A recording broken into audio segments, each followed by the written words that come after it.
हरियापुर नाम के एक छोटे से गांव में रामू काका अपनी छोटी सी बेटी गुड़िया के साथ रहते थे। गांव में उनका कोई अपना नहीं था। गुड़िया की मां का देहांत कई साल पहले हो चुका था और तब से रामू काका ही माँ बाप दोनों बनकर उसे पाल रहे थे। रामू काका का एक छोटा सा मटन करी का ठेला था। अगली सुबह रामू काका अपना छोटा सा ठेला लेकर हमेशा की तरह चौराहे पर पहुंच गए। ठंडी हवा चल रही थी और आसमान में हल्की धूप फैली थी। रामू काका मन ही मन सोच रहे थे, हे भगवान, अगर आज 2-3 प्लेट मटन करी बिक जाए तो घर का खर्चा चल जाएगा। गुड़िया की किताबें भी लेनी है। तभी एक दुबला पतला फटे कपड़ों में लिपटा छोटा बच्चा उनके ठेले के पास आया। काका, मुझे बहुत ज्यादा भूख लगी है, क्या आप मुझे मटन करी खिला सकते हो?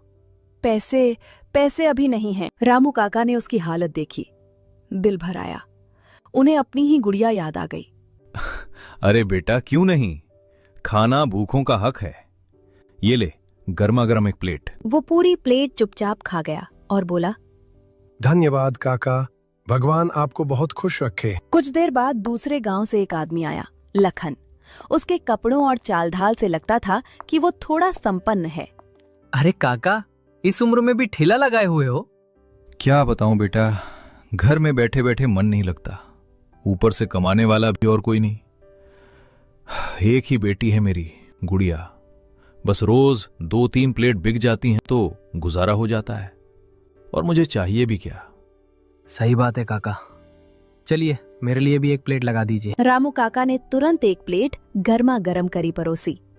लखन ने पहला ही कौर खाया तो उसकी आंखें चमक उठीं। अरे वाह काका, ऐसा मटन तो मैंने आज तक नहीं खाया। ये तो कमाल का स्वाद है। अरे बेटा, ये सब गांव की मिट्टी का स्वाद है। काका, आप मेरे साथ मेरे गांव चलिए, मैं आपको आधे पर रख लूंगा। जितनी कमाई होगी आधी आपकी आधी मेरी। खूब चलेगा आपका स्वाद वहां। नहीं बेटा, मेरा मन बस इसी गांव में लगता है, मैं कहीं और नहीं जाना चाहता। काका, आपका मन लगता है, ये बात सही है, लेकिन आपकी बेटी भी तो है। उसकी शादी, उसका भविष्य, क्या ये 2-3 प्लेट बेचकर उसकी जिंदगी बन पाएगी? रामू काका चुप पड़ गए। लखन की बात दिल में उतरती चली गई। बात तो तू ठीक कह रहा है बेटा। ठीक है, मैं कल से तुम्हारे गांव आ जाऊंगा। लखन चला गया। रामू काका जब घर पहुंचे तो देखा कि गुड़िया चूल्हे के पास बैठी आग जला रही थी। अरे बेटा, बाहर तो बहुत ठंड है, अच्छा किया तूने आग जला ली। हाँ पिताजी, मैं आपका इंतजार कर रही थी। आप देर क्यों कर दिए? बेटा, हमें कल से दूसरे गांव जाना है। पर क्यों पिताजी? हम अपने गांव में ही ठीक थे, क्या हम इस गांव में नहीं रह सकते? नहीं मेरी गुड़िया, बात रहने की नहीं है, बात तेरे भविष्य की है। भविष्य? पिताजी, हम यहाँ भी खुश हैं, आप क्यों परेशान होते हो? देख बेटा, एक लड़का आया था, लखन। वो दूसरे गांव में एक बड़ा होटल चलाता है। उसने मुझे काम पर रख लेने का वादा किया है, अच्छी कमाई होगी। पिताजी, मुझे आपकी खुशियों से बढ़कर कुछ नहीं। जहां आप रहोगे वही मेरा घर है। गुड़िया और रामू काका दोनों गांव छोड़कर दूसरा गांव आजता है। अरे रामू काका, आप आ ही गए। चलिए, अच्छा हुआ समय पर पहुंच गए। हाँ बेटा, जैसा कहा था वैसा ही सुबह सुबह निकल पड़े। बहुत बढ़िया। काका, जल्दी से काम पर लग जाइए, आज भीड़ बहुत होगी और इराक भैया कभी भी आते ही होंगे। आप मटन करी बनाना शुरू कर दीजिए। तभी लखन ने गुड़िया की ओर दिखा। और बेटी, तुम जरा मेरे घर चली जाओ, जहां भी पूछोगी लखन भैया का घर सब बता देंगे। बड़े आराम से पहुंच जाओगी। वहां भाभी भी है, वे तुम्हें खाना वाना दे देंगी। पिताजी, मैं अकेली कैसे जाऊं? डर मत बेटा, लखन बेटा बुरा नहीं है, उसके घर जा, भाभी से मिलना, बहुत अच्छे रिलेटेड है। रामू काका ने जैसे ही कड़ाही में मसाले डाले, खुशबू पूरे होटल में फैल गई। थोड़ी ही देर में पहला ग्राहक तेजी से आया। अरे लखन भैया, ये चाचा को कहां से पकड़ लाए? खुशबू तो ऐसी आ रही है जैसे कहीं दरबार में पक रहा हो। चलो जल्दी से एक प्लेट मटन लगा दो। रामू काका ने फुर्ती से प्लेट तैयार की, करी गर्मा गर्म चावल पर डाली और ग्राहक को बढ़ा दी। अरे वाह काका, ऐसा मटन तो मैंने जिंदगी में कभी नहीं खाया। मुंह में जाते ही पिघल रहा है। ये तो कमाल है। मैंने कहा था ना, काका का हाथ नहीं, जादू है जादू। काका, अब से मैं रोज यहीं खाऊंगा। लखन भैया, आधी दुकान इनको ही दे दो। ग्राहक हाथ जोड़कर बोला। काका, अब से मैं रोज यहीं खाऊंगा लखन भैया, आधी दुकान इनको ही दे दो। धीरे धीरे और लोग भी खुशबू के पीछे पीछे आने लगे। अरे भाई, क्या महक आ रही है, एक प्लेट मेरे लिए भी लगाओ। शाम होते होते कड़ाही लगभग खाली हो चुकी थी। आज का दिन उनके लिए उम्मीद और नई शुरुआत बनकर आया था। दोनों घर चले गए। बेटा लखन, आज की कमाई तो बहुत ही बढ़िया हो गई। ला, मेरे आधे पैसे निकाल दे। वही बात जो तूने कही थी, आधा आधा। ये सुनकर लखन का चेहरा एक पल के लिए उतर गया।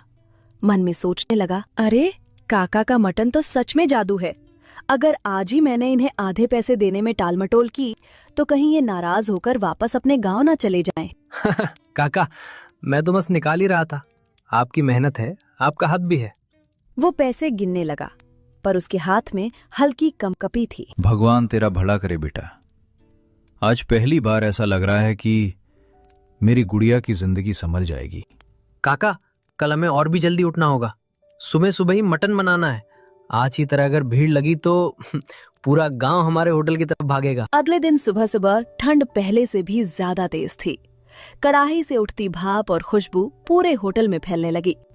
लोग ठंड में कांपते हुए भी गर्मा गर्म मटन करी के लिए लाइन में लगने लगे। अरे भाई जल्दी देना, ठंड में बस काका की मटन करी ही जान बचा सकती है। आज तो और भी ज्यादा खुशबू आ रही है।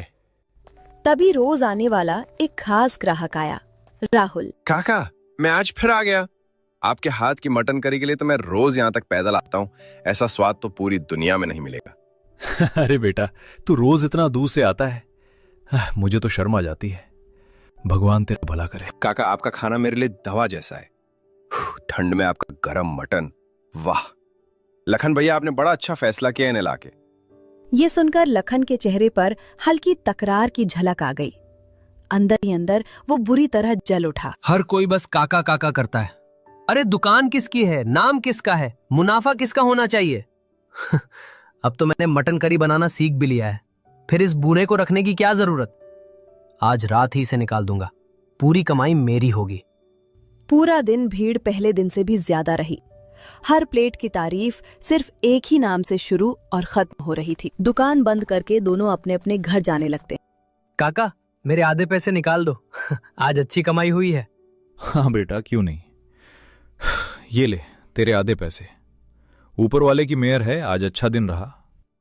और सुनो काका, कल से आप दुकान पर मत आना। क्या बोला तूने बेटा, मैं दुकान पर ना हूं? अरे कुछ गलती हो गई क्या? नहीं काका, गलती वगलती कुछ नहीं। बस अब मैं आपसे मटन करी बनाना सीख गया हूं, तो भला मैं आपको आधे पैसे क्यों दूं? अब से दुकान में अकेला ही चलाऊंगा। लेकिन बेटा, तू मुझे मेरे गांव से यही कहकर लाया था कि आधे पैसे तेरे आधे मेरे, हम साथ मिलकर मेहनत करेंगे। हाँ काका, लाया था, लेकिन अब मेरा मन नहीं है। आप अपना गांव वापस चले जाइए, मुझे अब किसी की जरूरत नहीं। बस बहुत हो गया। आप दोनों कल से यहां मत दिखना। दुकान मेरी है, मेहनत मेरी है, और अब कमाई भी मेरी होगी। ठीक है बेटा, तेरे मन में अगर लालच आ गया है तो मैं क्या कर सकता हूं। लेकिन एक बात याद रखना, खाना बनाने का तरीका सिर्फ देखने से नहीं आता, उसका जादू हाथ में होता है, और वो जादू किसी लालची दिल में टिकता नहीं है। काका अपने फटे बैग को कंधे पर टांगते हैं और धीरे धीरे अंधेरा होते रास्ते पर चल पड़ते हैं। अगले दिन सुबह लखन बड़े जोश में दुकान खोलता है। उसके चेहरे पर एक तिरछी मुस्कान होती है। आज देखना, लोग मेरी बनाई मटन करी के भी दीवाने हो जाएंगे। काका समझते क्या थे, अपने हाथ का जादू। कुछ देर में पहला ग्राहक आता है।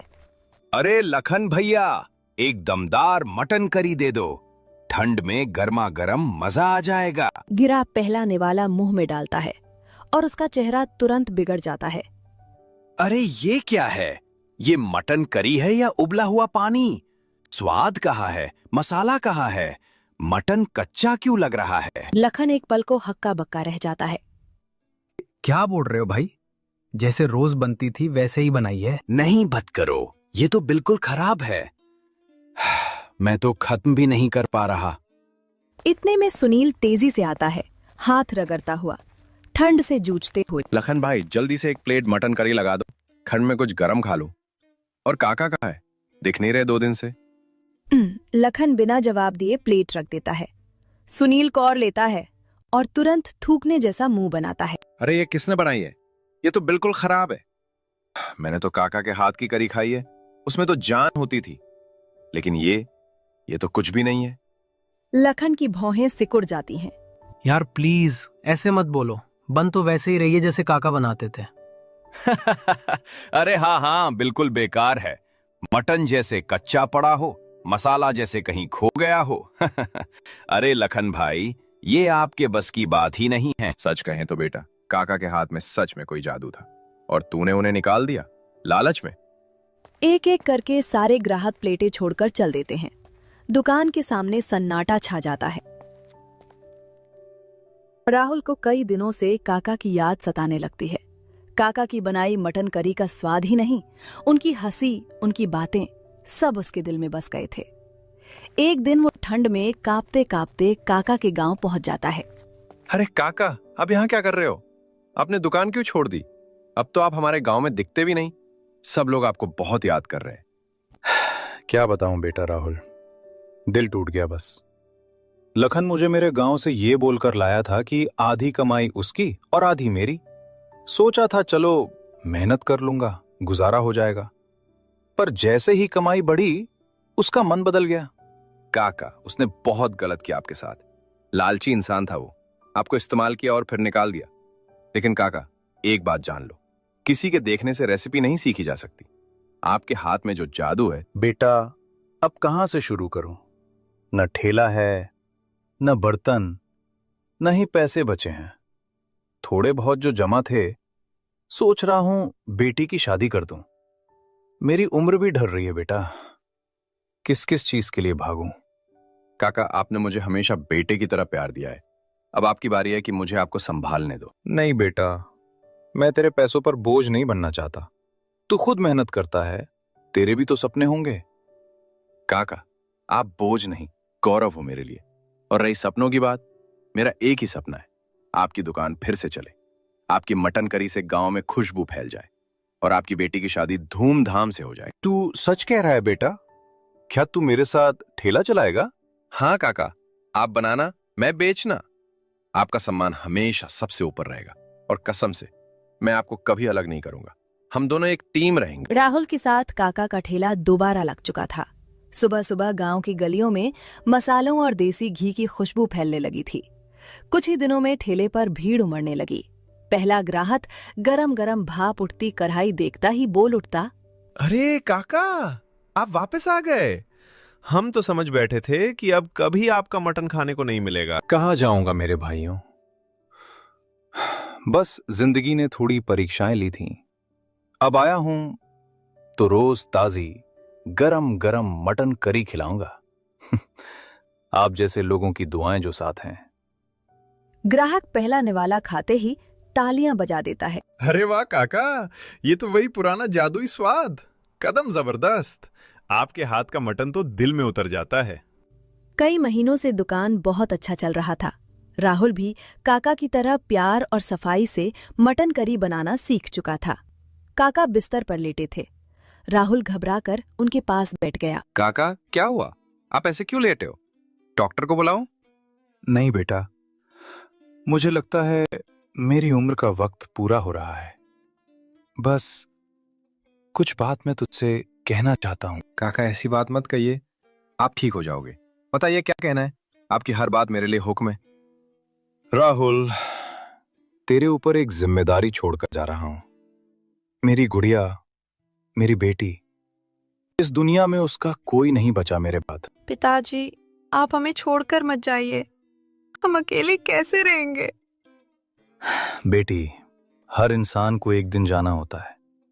मेरी चिंता सिर्फ तेरी जिंदगी की है। राहुल जैसा लड़का मैंने बहुत कम देखा है, सीधा, मेहनती और दिल का साफ। राहुल बेटा, अगर तुझे मंजूर हो तो तू मेरी बेटी का साथ निभाना। मुझे सुकून मिलेगा कि वो अच्छे हाथों में है। काका, ये तो मेरे लिए सम्मान की बात होगी। मैं वादा करता हूं, मैं गुड़िया का हमेशा ख्याल रखूंगा, उसे कभी अकेला महसूस नहीं होने दूंगा। मैं उसकी जिंदगी भर इज्जत और खुशी दूंगा। कुछ देर बाद काका आंखें बंद करते हैं, शांत भाव से, बिना किसी दर्द के अपनों के बीच अंतिम सांस लेते हैं। कुछ समय बाद राहुल और गुड़िया की सादगी भरी शादी होती है। शादी के बाद दोनों मिलकर फिर से काका